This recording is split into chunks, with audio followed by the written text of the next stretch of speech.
Well, that's not how any of us anticipated that going, really, was it? I mean, that was emotional in every sense of the word. You've got Thomas, who's on the... is it tea or coffee you're drinking at this time? I am drinking coffee now. Okay, so this is an amped up Thomas. He's got the coffee on the go. I mean, I can't tell if I'm full of energy and anger and emotion or I'm ridden of all of it after, I think, what can only be described as a train wreck of a game. Like, from start to finish, there was just problems from the get-go all across the board. I don't think anyone really had a clue it was going to get this bad. I mean, we always had a feeling it was going to be a kind of like a neutral shootout, was my take, was that the Eagles can neutralise the run, the Vikings can neutralise the run, both quarterbacks have to throw, and the Birds have a bad secondary. But, I mean, where do you want to start with this, Simon? Is there somewhere that stands out to you? Because we're going to be here like a long time tonight. Yeah, let's just start with the expectation, because I think there was a lot of that going into this game, coming off a 2-game win streak, and Sure. having been in Green Bay with such a perfect game plan offensively that you could keep up with Aaron Rodgers playing really, really good football. And the pass defense, of course, sucked in that game as well. But you were able to game plan out of it, and I was confident in this game. And I just ended up being really disappointed because nothing was working the way that I thought it would. And where they had strengths, I just saw weaknesses. So, yeah, it left me really disappointed in this one. Yeah, I think, okay, the place I would love to start with this, and it's something where I think everyone's maybe beating around the bush around for a fair amount of time now. You've done the numbers on the amount of points conceded by this defense now. I mean, you know how bad it's getting, and if we take that Jets performance out, it has been atrocious. Yeah, I mean, we take games where they played against actual NFL defenses, let's say actual offenses, and not Luke Falk, as we can see right now. Jets is a whole other team as they just stopped the Cowboys on 4th down. That's a whole other team this week. So if you take away the Jets game, Eagles have given up 28.6 points per game, so rounded up to 29 points per game. They've given up 325.6 yards per game. Is that passing or rushing? In the air.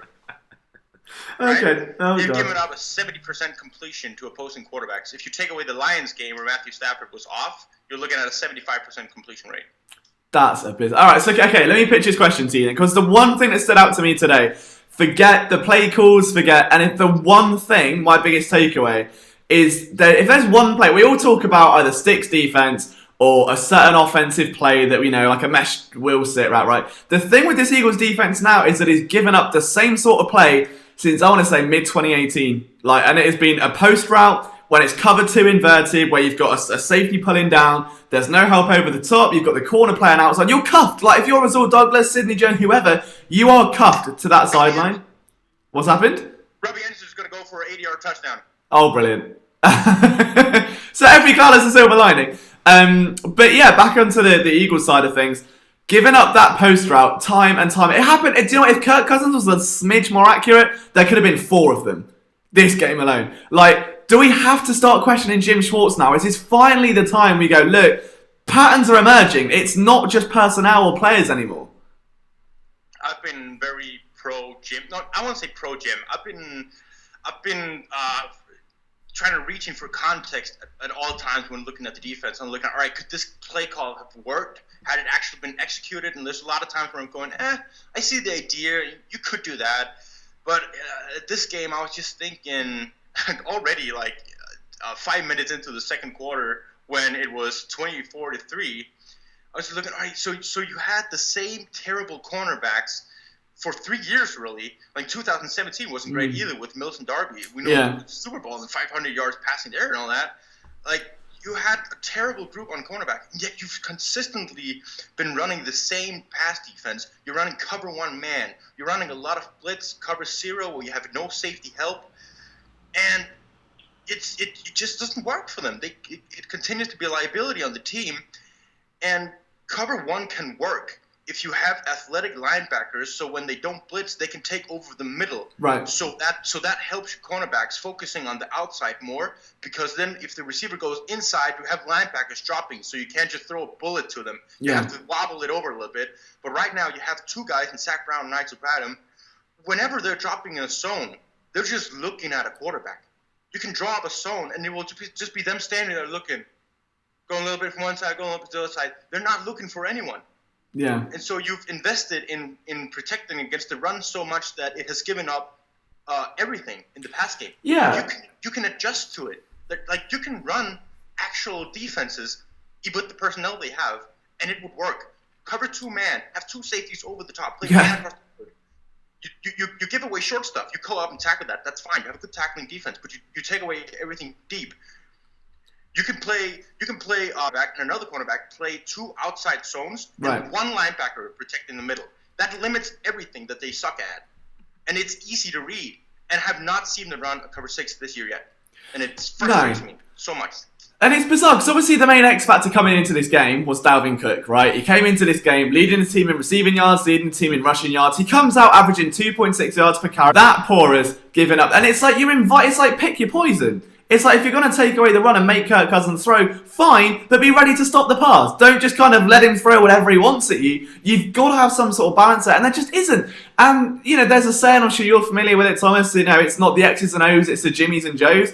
The Eagles' Jimmies and Joes right now have got very distinct strengths and weaknesses at cornerback. Very distinct. And if you're not scheming to that, if you're not adapting to that, and you're going to put them out again and again and again out of whether it's arrogance or ignorance or what, you can expect the same results. And what are the Eagles cornerbacks good at, Liam?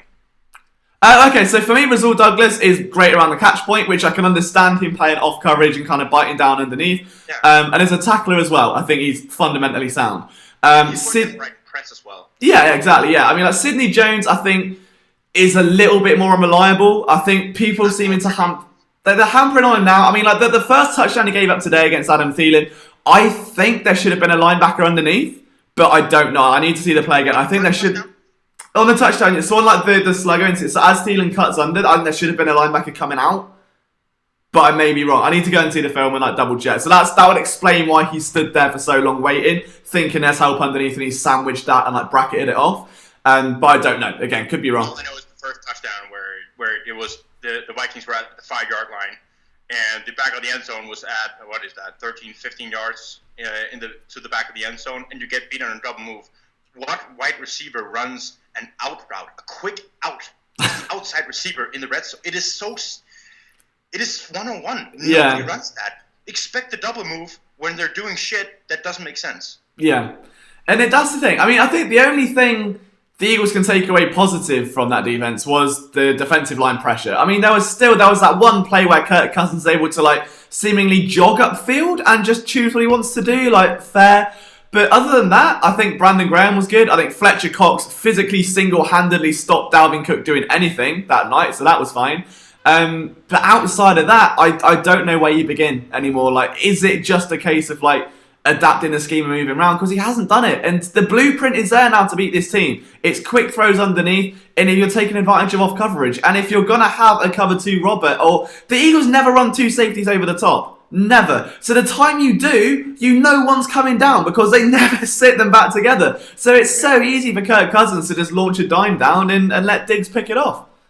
And defensive coordinators have offensive coordinators, they have the call for the Eagles defense right now. You can see everyone's doing the same. The Falcons did the same. That's why the Falcons beat the Eagles. Everyone's saying, oh, why did the Falcons beat the Eagles? They're a bad football team. Well, it's because they game planned nicely. And why do you game plan nicely when you're the Falcons? It's because you're going against the defensive coordinator who's doing the same shit every single game. What they did that game was misdirection. A lot of motions with wide receivers and then pitches. Pitch it to the outside. Throw it quickly. The Julio Jones long touchdown at the end, you just throw it quickly. Let a blocker get out there in front.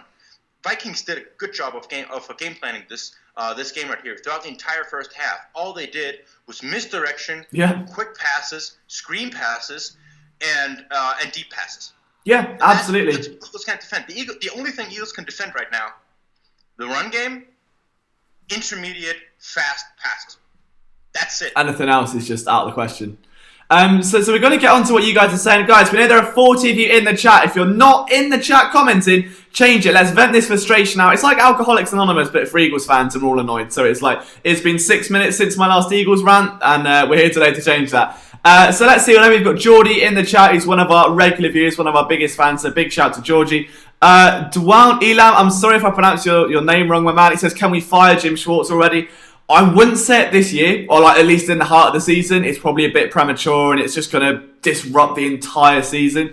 your best bet would be to wait till the off-season and then broach it. But even then, I mean, what's likely going to happen is if you do fire Schwartz mid-season, you're going to have Matt Burke, so the Dolphins defensive coordinator from last year. He was just as absurd and couldn't utilise Minkah Fitzpatrick properly, who's been sitting on his shoulder for about 2 months now going, yeah, do that, Jim, yeah, do that, yeah, I need you. And then you're going to have Matt Burke take over. So at the minute, it's a rock and a hard place if you do that.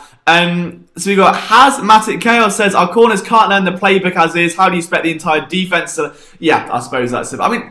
But again, this goes back to what we've said all along, Thomas, with the Jalen Ramsey thing, right? I think this whole debate is Jalen Ramsey wouldn't fix everything. A good corner wouldn't fix everything because it's schematic. You're still put in a position to lose because there are schematic deficiencies that aren't being worked on. And I've always used that analogy. If you've got a broken pipe, you don't go and buy a new car, you fix the pipe. That's what the equivalent would be doing. So I think we're safe to say, like, any corner you get now, it wouldn't matter. You are being put onto a position of just failure, really. Like, there's not much you can do. I mean, let's switch it over. Let's go offense then for a bit. Let's talk Doug Peterson and play calling. Let's just finish that one. It's an interesting thing you say, actually. There's not a corner right now that can fix this defense. No. So what you're basically saying right now is, right, if you can't bring in guys to fix your defense at this point, is it because your defense doesn't work in general? Is the philosophy of the defense broken? The philosophy works. I get the philosophy, and it's been proven to work. Like, a few teams do it, they just do it better. Like, I mean, if you look at what makes Seattle different to Philadelphia, it's a constant adjustment. And they may have a base of a cover 3, but how often do they roll out of it? Do they move guys like Bobby Wagner around and really disguise what they're trying to do? The Eagles don't do that. There's no disguise. They have good linebackers. Yeah, I mean, I'd say that's the thing, but then the Eagles don't value the linebacker position, and you can argue that plays into it. So it's all kinds of, like, it all interlinks together. But I don't think that the fundamental philosophy's down. I think it's either the Eagles either haven't developed their corners to a point they can execute the scheme properly, which I think after 3 or 4 years of Corey Underlin now, whether you like him as a guy or not, you have to at least look at why, after spending, as you mentioned last week, valuable draft assets on all of these corners, 3rd, 4th, 2nd round picks, and like a 3rd to go and get Ronald Darby, why are they not still performing? Why is it the same thing over and over and over again? And eventually, you've got to stop looking at the players. You've got to stop saying Sidney Jones needs to run through a wall. And you've got to look at why he needs to run through a wall. And I think it is coming down to scheme slowly but surely. Morph says, I think this is the worst secondary in the history of the Eagles. Please just give up the farm for 2 good corners. I don't think it is to do with the corners. It is a lot more schematic than I think people realise. It's easy to look at TV. Excuse me. See a corner being beat on like a sluggo or Rasul Douglas giving up a touchdown and blame the corner. I think the reality of it is so that it is quite scheme dependent.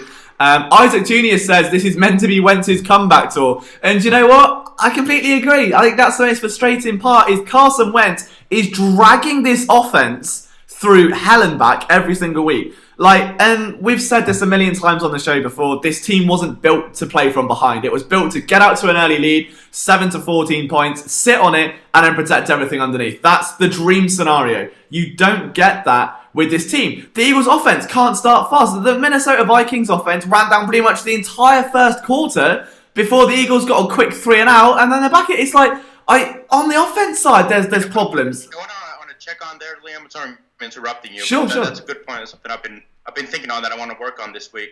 I'm going to look at what is going on in the first quarters because I think I might have found something. Okay. Everyone has been searching for this. What is going on with the Eagles' slow start in the first quarter?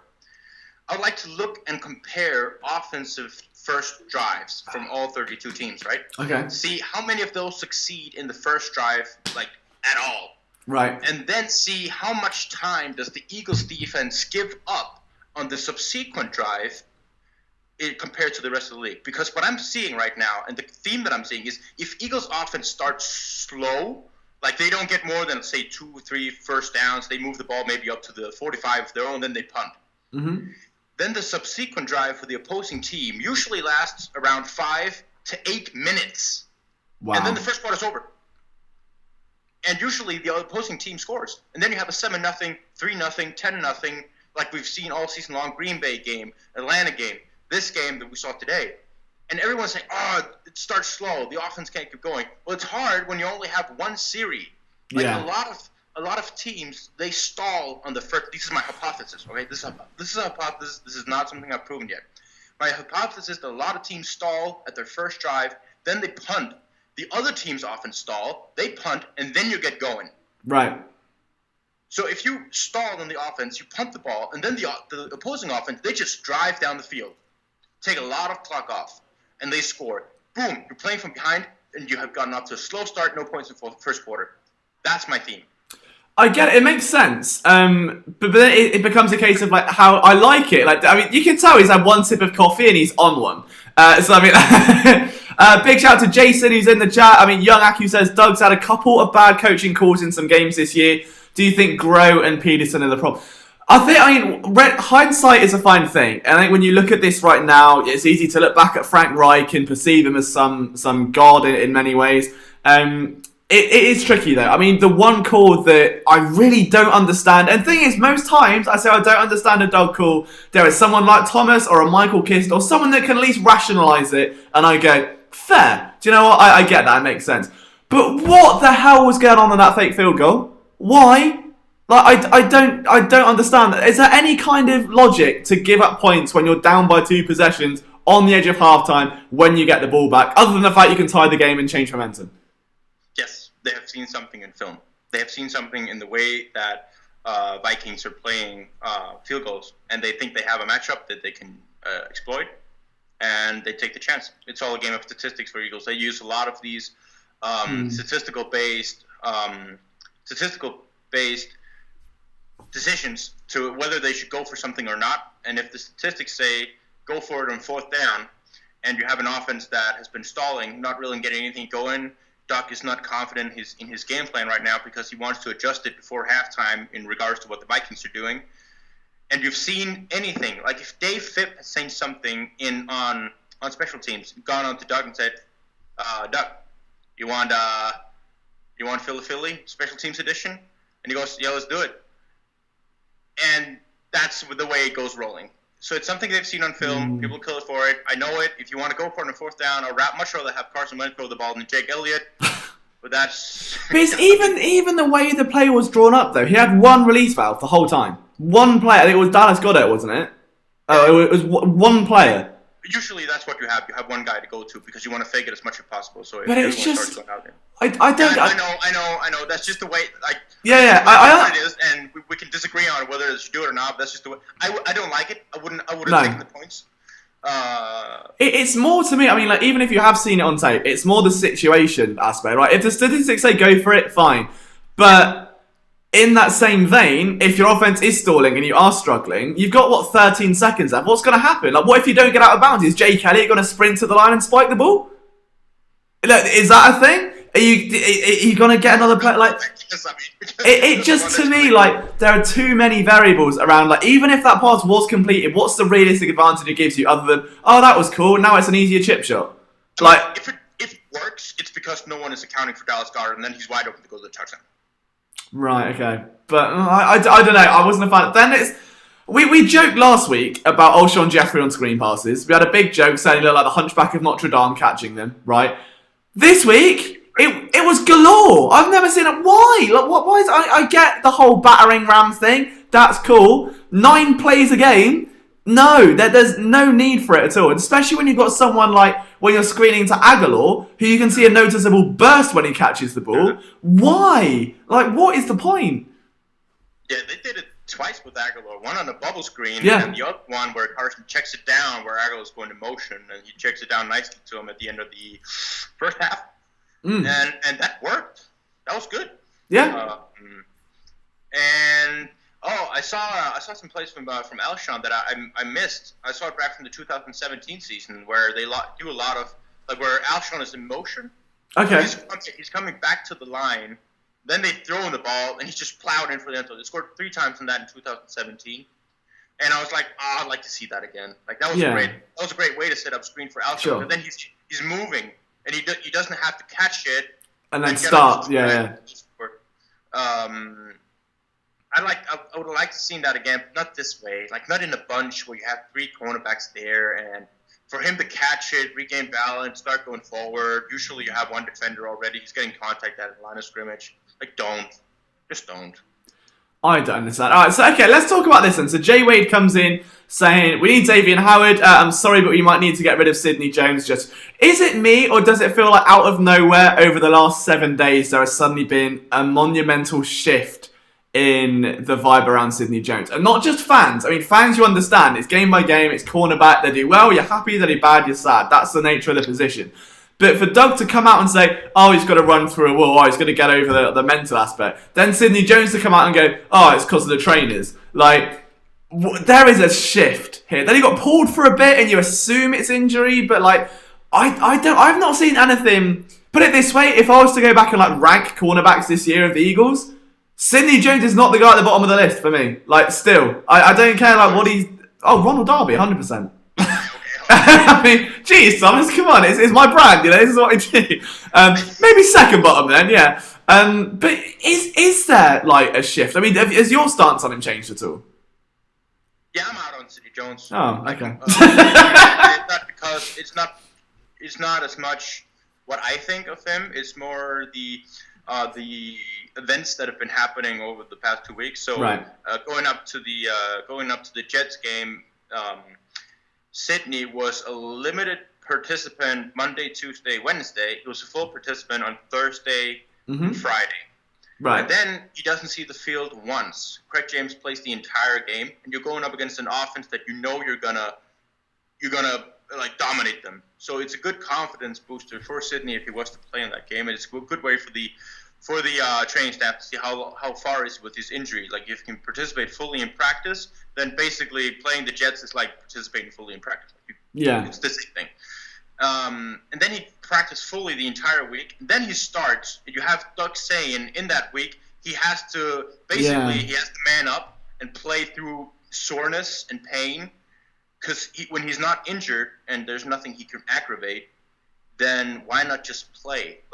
And he used Fletcher Cox and Malcolm Jenkins as examples. Like, these are veterans that have been doing this for a long time, not missing games, or when they've been missing games, it's been actual injuries. And they played through a lot of pain in their career. And he was basically saying that Sidney Jones was a wimp. Yeah, I did like that. Show the coaching staff that he could play through it. And then in mid-game, he's toasted on everything he did. It's interesting. Do you think they went after him because of the hammy, like the double move from Thielen, like because he's struggling? Maybe they think the movement could be a bit. It's not because of hammy. It's because he's a bad cornerback. That's why they go out. You don't say, "Oh, he could be limited because he has soreness in his thigh."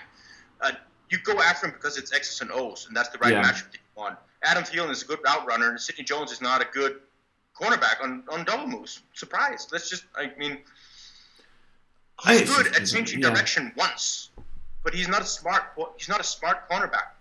No, and I mean that's what Rasul Douglas has over him. I think Rasul Douglas, like the IQ and the plays he makes, like he doesn't make bad decisions. I think he's athletically limited in terms of speed. Like he can't recover if he misses on like a press or something like that. But it's like you've got all the right tangibles just all mixed up in this pot, and then you've got a bunch of negatives all with them as well. And then for him to be replaced by Craig James mid-game. That was that was it. Because that is basically saying, you're fully healthy, you're playing, we're sitting here.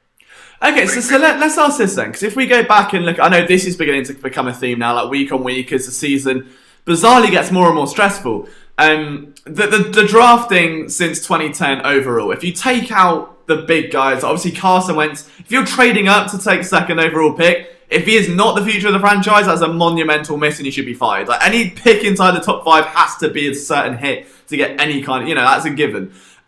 Receivers drafted since 2010, cornerbacks drafted in the same sort of time. Like, is it on scouting? Is it on like the talent evaluation team who've had some great like free agency talent additions? Brilliant. You've got Nigel Bradham, Captain Cravon's been good. Patrick Robinson, obviously, in 2017, LeGarrette Blount. There have been so many guys who are free agents or traded for that do excellent. Drafting, though, has been massively hit or miss, especially those last few years. I mean, that entire 2016 draft outside of Carson Wentz, you can argue is questionable at best. Yeah.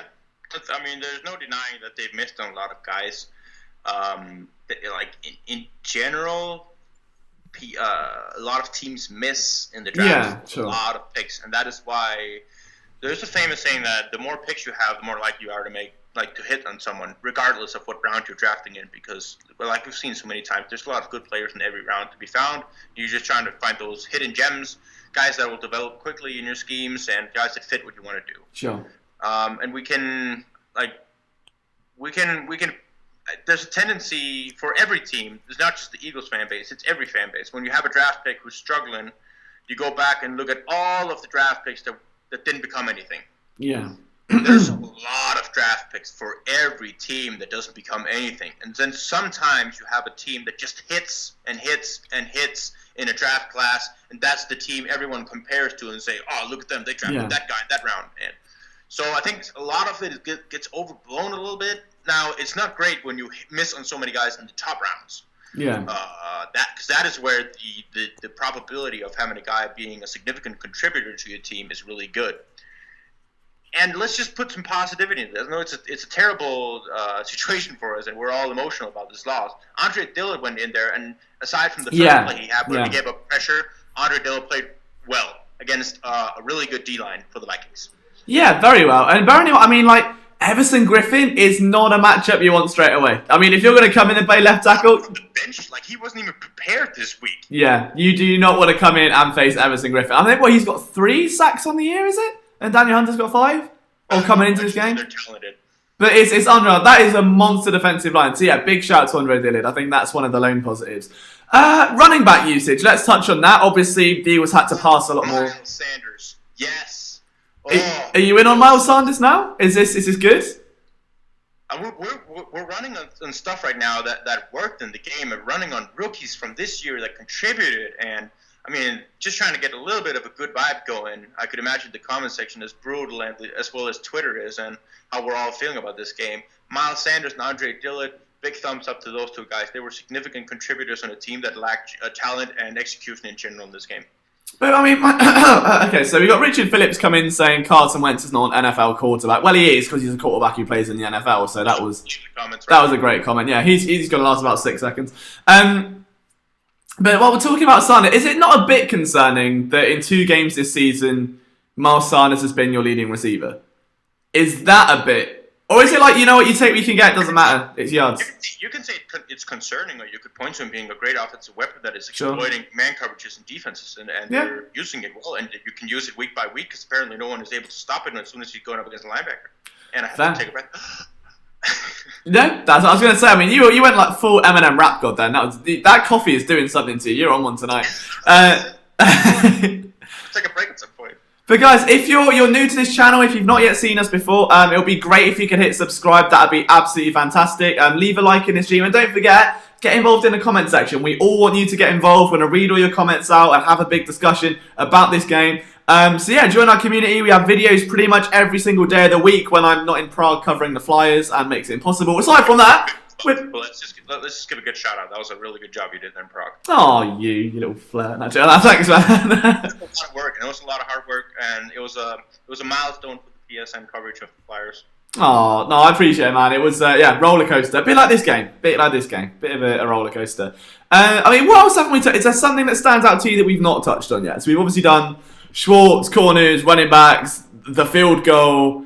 I mean, one guy that did stand out to me really, really quickly, Hassan Ridgway. Like, I think he's done a really good job considering that he's technically a DT2 now. And again, it's one of those players brought into a trade. Anything trade or free agency, the Eagles are hitting like a gold mine right now. Anything drafting is waste paper basket for the most. Some of it's good. Let me just put a quick one out there for the fans that didn't see this just until now. When Hassan Ridgway had a good game. I was watching this game with my brother, who's a Patriots fan, and he at some point he going like, "Who's this 98 guy who's keep taking on double teams and making plays anyway?" That was Hassan Ridgway, and we kept saying that over and over and over. So a guy who does not watch the Eagles a lot, or just came to my house today and watched the game and said, "That 98 guy is making some plays, man." Yeah, he's really good. I mean, I did. If you've been around here, you know I did the film room. Like shortly after they traded him, I had a big article as well. Like, I think he was drafted into a 3-4 scheme, and he's a 4-3 guy, and it was that simple. And the Eagles saw something, they took a chance, 7th round pick. I mean, what can you really ask for out of someone that's just going to come in and contribute? So yeah, big shout to Hassan Ridgway for coming in and holding down the LJ fort, because I think someone's frankly had to. Also, your 2019 MVP, Nate Jerry. Let's give him some props. I mean, he has drastically improved over the course of the last few weeks. I mean, there's still some lapses here and there, but I think he had 6 tackles. He was like 3rd in team tackles this week. Had a nice TFL on Dalvin Cook. And you know what? I mean, the one thing, like, he's so 50-50. If he's on and he diagnoses something and he sees it, he moves it and he moves guys around and he gets it set and he'll make a great play. Anything that's not that is where he's just bang average and he'll miss things and he gets a bit worried. But if he sees something and diagnoses it, like, I mean, I did the film reading this last week in that play against Atlanta, like his interception where you had the pre-snap motion with Julio Jones, and he saw that a mile away, and instead of coming down in man coverage over Austin Hooper, dropped back and but essentially took out that vacated space over the middle of the end zone. So I think Jerry, underrated. He's not the best linebacker on the team by any stretch, although it's a small bar to go to. You know who is? Who's the best linebacker on the team? It's TJ Edwards. Oh God, here we go again. While we're talking to linebackers though, really quickly, this is why I don't like trash talk before games. Because Zach Brown looks a little bit silly now, doesn't he? And that's not great. I mean, what does it matter? He looks silly, but so what? Yeah, true, fair. Let's see what you guys are saying in the comments. Talk shit, just go ahead and talk shit. It's not like it would have mattered anyway. Would have lost this game if he'd said anything about Kirk Cousins or not. It just proves a point, really, that you can have Zach Brown saying at the Redskins, Kirk Cousins was one of the liabilities of the team, and that he thinks he was the worst player on the Vikings team, and then he just goes out and looks like an all-pro against the Eagles' ridiculous pass defense. Yeah, it's been a little bit emotional. So what else have we got? We need a deep threat too. I think Deshaun's injury is worse than what they're saying. All right, here's the scenario. If Deshaun Jackson is not back by, let's say, the Chicago game, how much revolt is there going to be around this Eagles medical stuff? I'd say none. Really? Because, a sports hernia is not easy. I forget you're a doc. I forget this. I forget this is your whole area. we tend to forget that sometimes, but sometimes it's good too. Like we don't want to mix the professions here. You're gonna have to one day just have a cap or an apron next to you, just whenever we bring up an injury, just put on this white coat and be like, when we. No, because I hate that. You know, NFL Network, they have a guy called Dr. Chow. Right. Who always chimes in on injuries, and they're always like, oh, Dr. Chow says this about that injury and stuff like that. And it's so vague because you can't do that. That's not the way it works. You can't go from an outside looking in saying, oh, I think he has a hernia, so he should definitely get surgery. While the guy who's actually seen Deshaun says something wholly different. Like the guy who's actually made a clinical examination of him, seen his MRI, haven't spoken with Deshaun about what he wants and what the risk of the surgery is.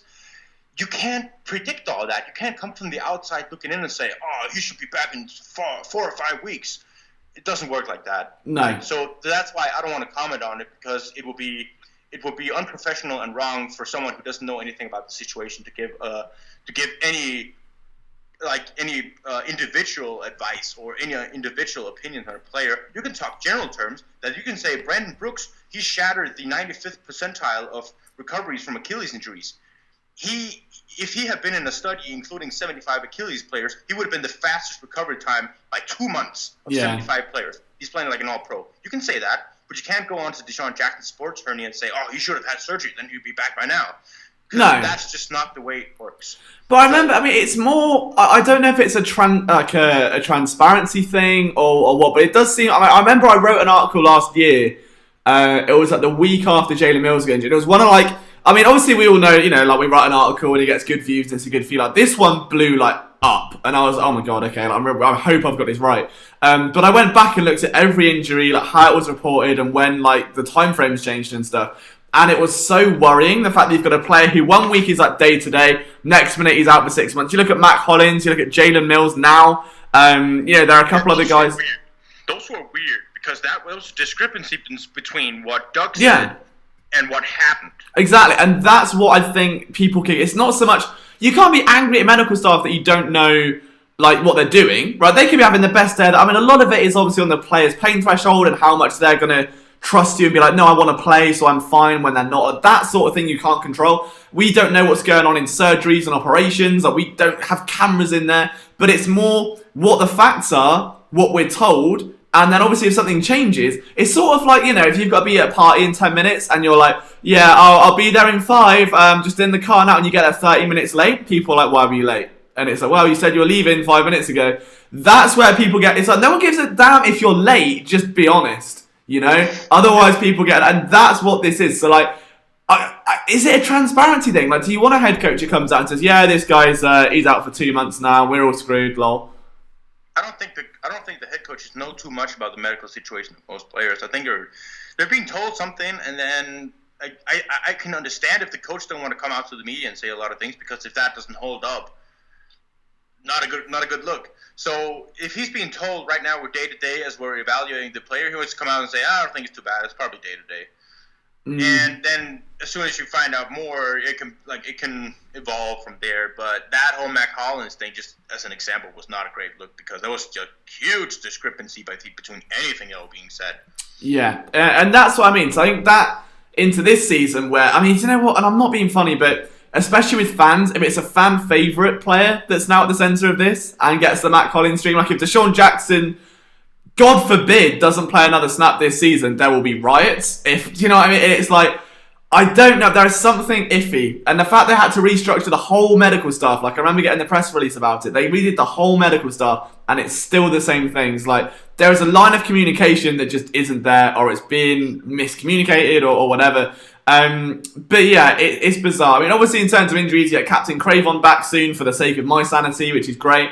Jalen Mills will be back off PUP. Are there anyone coming back that you actually think would change anything? Oh, Captain Cravon, because it's Captain Cravon. I mean, I've got a brand to live up to, Thomas, outside of that, I mean, I don't know, if I'm honest. I mean, obviously one of the defensive tackles will be pretty good, but I think the Eagles are surviving right now. They've just faced Le'Veon Bell and Dalvin Cook and given up pennies for yards. It's not like they're in dire need. It's more, I think, getting the attention off Fletcher Cox, which is where that value really lies for those guys. But it's more, I think, just once the injury bug bites, that it's like everyone, and it's that there's so many, and it's cluster, and it's every year, and it's like you have 2 or 3 corners down, you'll have 2 or 3 defensive tackles down, you'll have 2 or 3 receivers down, and out of nowhere, all these little cluster injuries build up, and that's obviously then what can deflate a football team massively. So, yeah, I haven't got a clue how you get around that or what the solutions are. If there's anything more the Eagles coaching or training staff can do, but it's just a bit too coincidental to have the same patterns of cluster injuries go for like 3 years now. Yeah, they've been really injury-riddled. I mean, if you remember, like, just really quickly to butt in, like, really, really quickly, 2016, okay, it was a cluster injury cornerback again. Nolan Carroll and McKelvin went down, and if it wasn't for them, you wouldn't have Jalen Mills starting in the first place. No, that's true. It's been a track record of cluster injuries at cornerback, and no idea why or what the pattern is or what's going on. But just something worth noting for sure. So I was thinking a little bit about the whole Jalen Ramsey thing. Does the trade make more sense now when you're despite not if you realize now our defense is not working. Fair. What we're doing on pass coverage in general hasn't been working for 2 years, maybe more. And you've invested a second-round pick, Sidney Jones, who's right now being benched for a practice squad guy, being signed to the team a few weeks ago. You have a third-round pick in Rasul Douglas, who's he's up and down. He has some talent some places, but not that great. You traded a third for Darby, who is, if he starts another game, there's going to be riots and fire in Philadelphia. I hope so. You have a fourth-round pick in Amante Maddox, who's been the most impressive of all of those guys early in his career. Yeah. Then you have a seventh-round pick in Jalen Mills. So you've invested a lot of draft capital already through the past 3 years, and right now you don't have a guy who can point to and say, "I want that guy starting on my team." So like if you were to trade for a guy like Jalen, and I say this because there's been the reports about him having a heartfelt conversation with Shaq Khan, and now he's more open to trading him, and he's inactive today again, despite Shaq Khan saying he's going to play. Right. That's notable. So then that opens up a bit more that he might actually be traded. Then you could say, all right, you get a guy who you can rely on to start at least one corner position. If that is so important to you, if you don't give a damn about your linebackers, if you don't give a damn about your cornerbacks, like in general, right? And the depth on D-line is not great. Why not just invest in that cornerback that you can use for a long time? It wouldn't solve anything this year. It wouldn't solve anything. No. That's the thing. It wouldn't solve anything this year, and that for me is where it comes down to. I mean, I remember writing this article last year. Well, it was around the trade deadline, because I was like, well, I mean, there was loads of hype, wasn't there, about the Eagles either trying to get Robbie Anderson at the trade deadline and a few other people, and I didn't see it. I was like, there's no point, because so rarely does that actually work. And you go back, and some of the biggest names in recent, I mean, the only one that stands out is actually working out quite well is Amari Cooper. Outside of that, every receiver, like deadline trade, because you've got to move city, pick up the playbook, terminology, settle in. Like, we saw what Golden Tate, and I said that like before it even happened. I was like, if they trade for a receiver, you're going to wait 3 or 4 weeks, and by that time you're banking on the playoff run being there to get the most out of it. That's ultimately what happened in the most inadvertent way possible. It was through no fault, of their own. It just sort of happened to fall into place. With cornerbacks, so it's a bit simpler, I think, because obviously the Jags run a kind of similar scheme, I suppose. Your responsibilities, I guess, essentially one of 3 or 4 things, no matter what the play is. So you can kind of get a gist on it. You're going to have guys lining you up, whereas on offense, you should know when you get to the huddle what you're going to do. Like, if you're a receiver and you get told to play, you know what you're doing, when you're doing it, and how you're doing it. As a cornerback, you can kind of stand somewhere, like we saw it today with Rasul Douglas. There was no one over Adam Thielen at one point in the end zone. And someone just threw him over there. Essentially, I think it was Malcolm Jenkins, just like kind of launched him that way. Like, it happens. Like, you get coached into that, it's fine. But it's more that at this point, when you're banking on that run, you're going to get, half a season out of Jalen Ramsey to give up that much capital. And if you then have to pay the salary, it's just somewhere where, I mean, I think 1 year of Jalen Ramsey's salary from whichever contract extension he signs or however it's structured would be like a 10th. Like, you could fit 10 Eagle secondaries into it. Like, the Eagles do not pay cornerbacks. They have not since the start of the Doug Peterson era. Who do they pay for? Well, no, I mean, the last big one was obviously Byron Maxwell, and that went down brilliantly. But on their defense in general, they don't pay linebackers. No, I mean, it's trenches. It's build from the ball out. It has been since day. So it's like, you look at Fletcher Cox. Obviously, there was Timmy Jernigan. You had Derek Barnett for 5 years. And the idea is that you just go trenches outward, and that's always been that philosophy for Howie Roseman. So you put the big bucks in the middle, and then you kind of breathe out. Same with the offensive line. I mean, you've got Lane Johnson, Brandon Brooks, Jason Kelsey. I mean, the only one that's not realistically paid highly now is Isaac Seumalo. And even then, he was given like a new thing this offseason, right? So you build that foundation, and then from there, you go and guarantee Olshon. You go and guarantee your quarterback. You go and get Zach Ertz, who's tight to the line of scrimmage. You don't go star players in, because then obviously a lot can change with that, and if you've got no one to protect or get to the quarterback, it's all screwed. So that's why you don't see them paying cornerbacks. So even safeties, like Malcolm Jenkins should have had an extension this offseason. Brandon Graham should have had one last offseason. And you're just seeing them play a bit more aggressive with it now. Yeah. All right, another guy that I think we should touch on from this game, that was the comment earlier as well about it, was Carson Wentz. What was your general impression about him?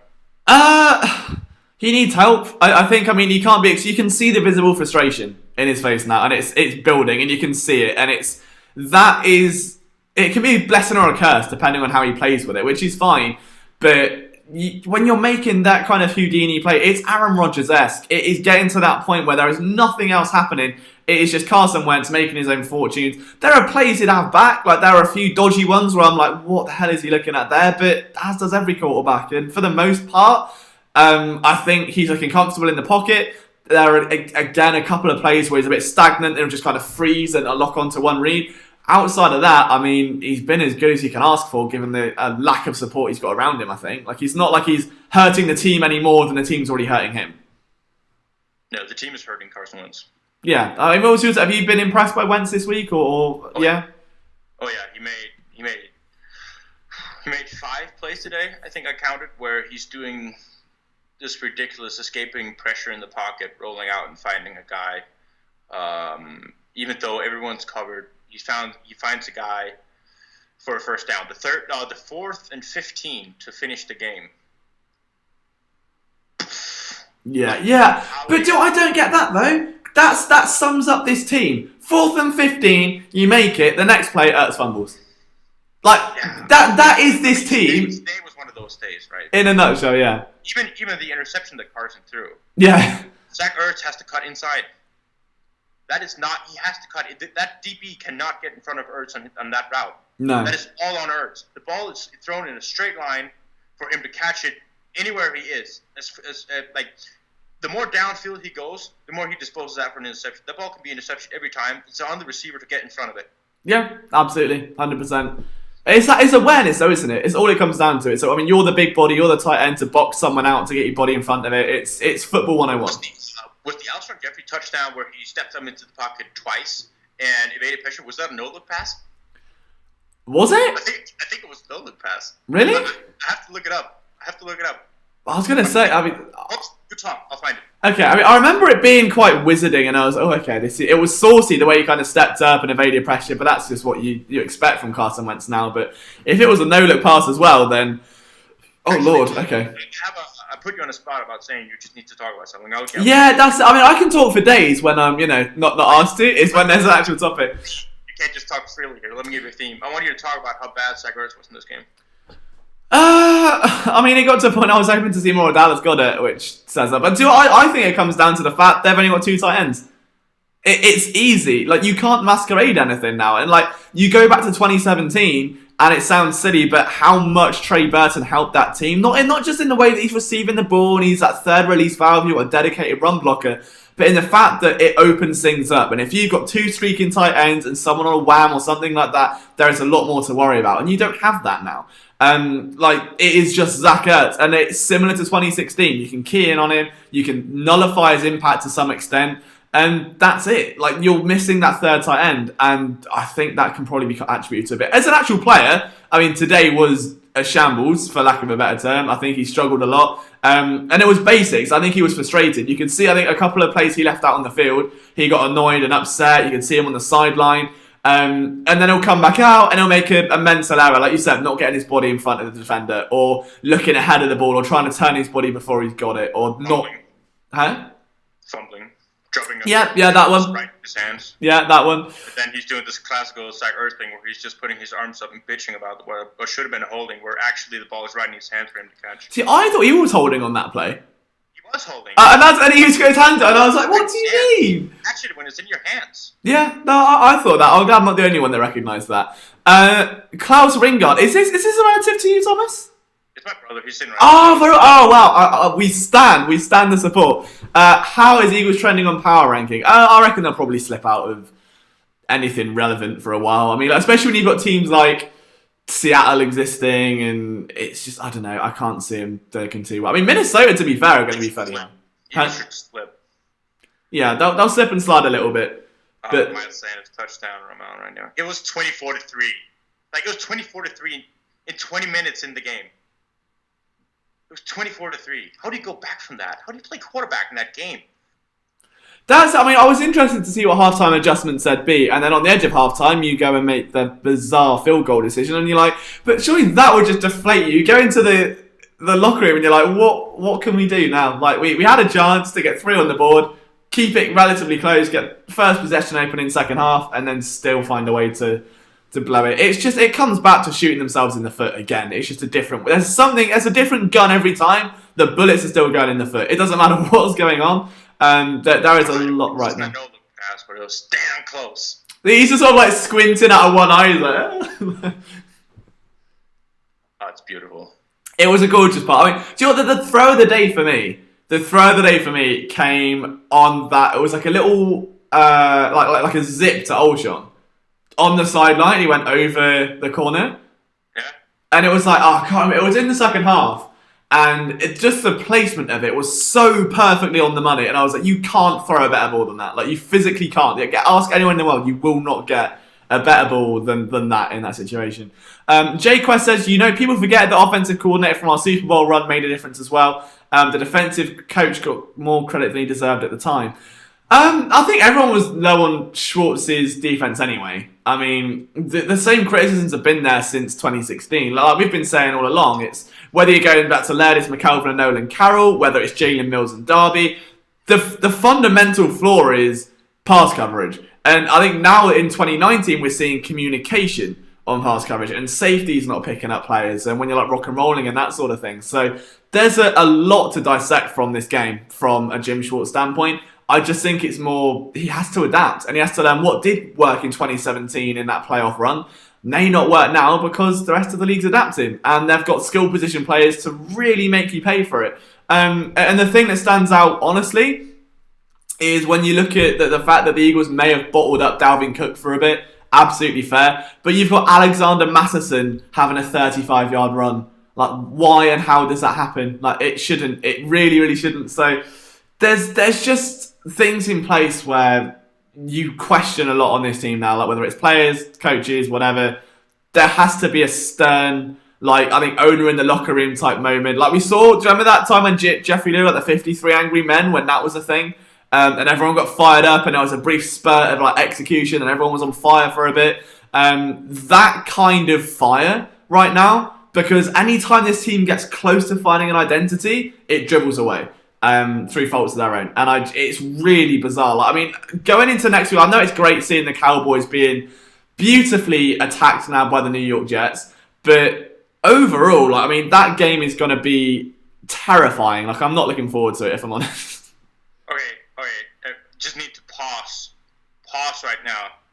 Okay. I'm gonna put a link in the stream to a bit. I was looking for a no look pass from Wentz. Okay. And I found this play, which is Miles Sanders putting yet another defender on his ass. Okay. In pass coverage, in a pass protection.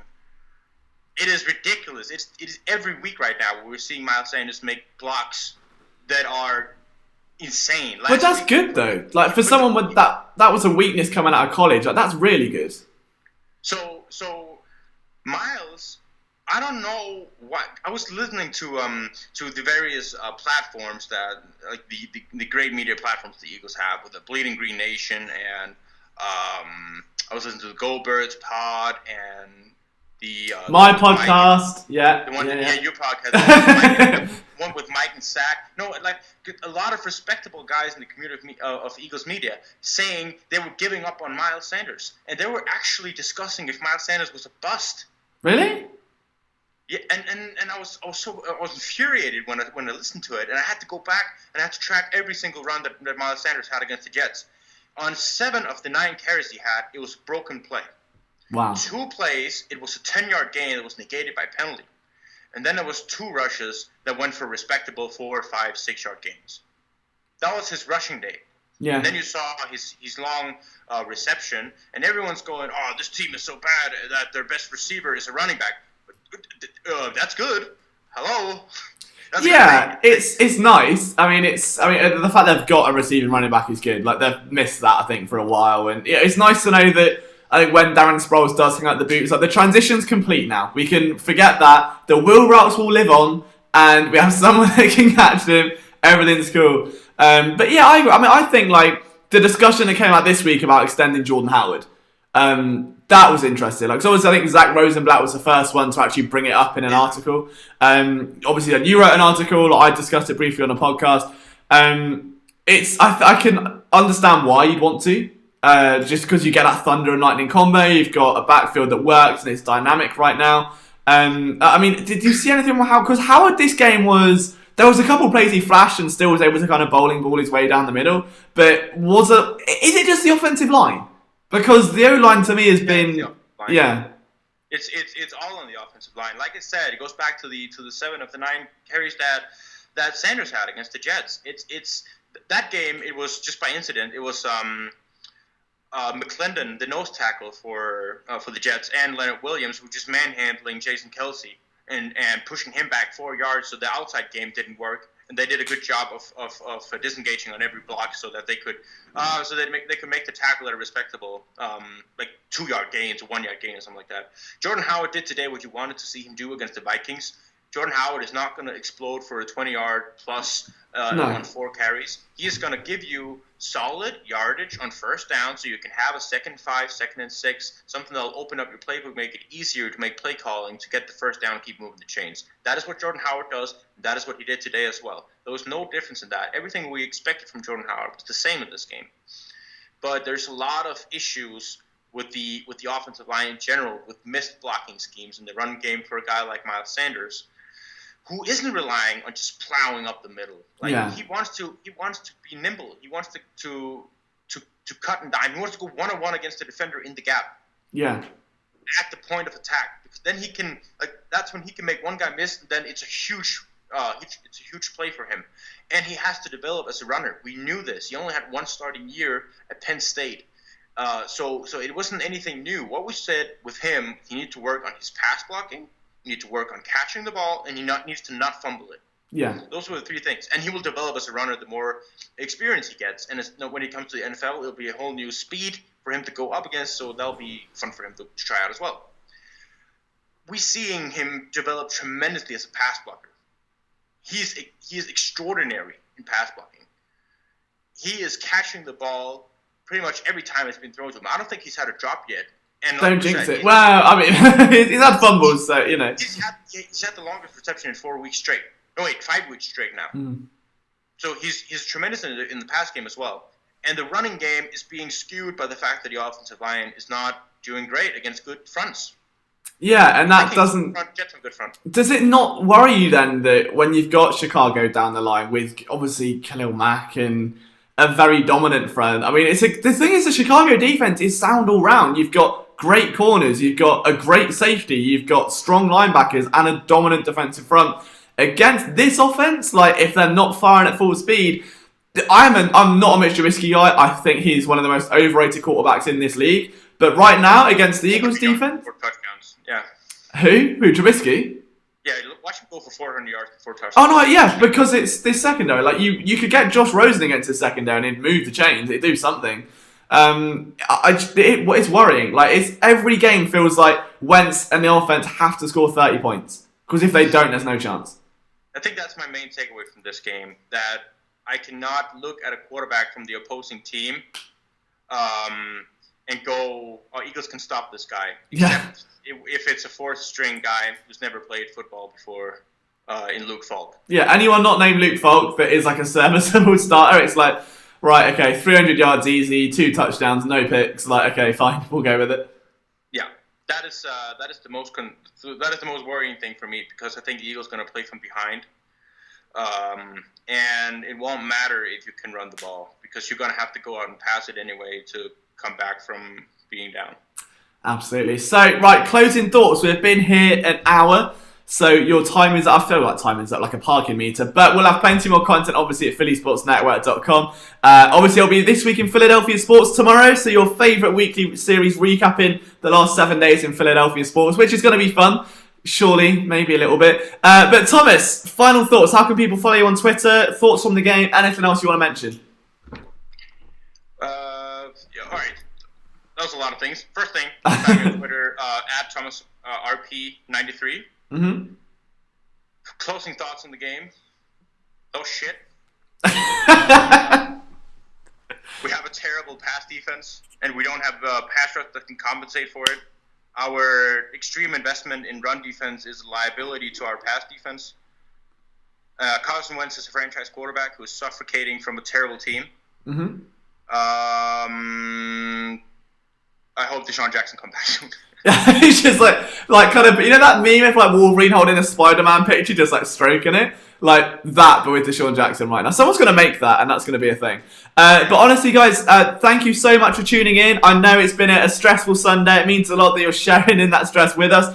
It's been a wild week for us here at Philly Sports Network. So we're back to regular uploads. There should be 2 film rooms next week with a bit of luck. Obviously, you'll have content from myself and Thomas over at phillysportsnetwork.com, which should be your favourite website. If it's not, we will cry.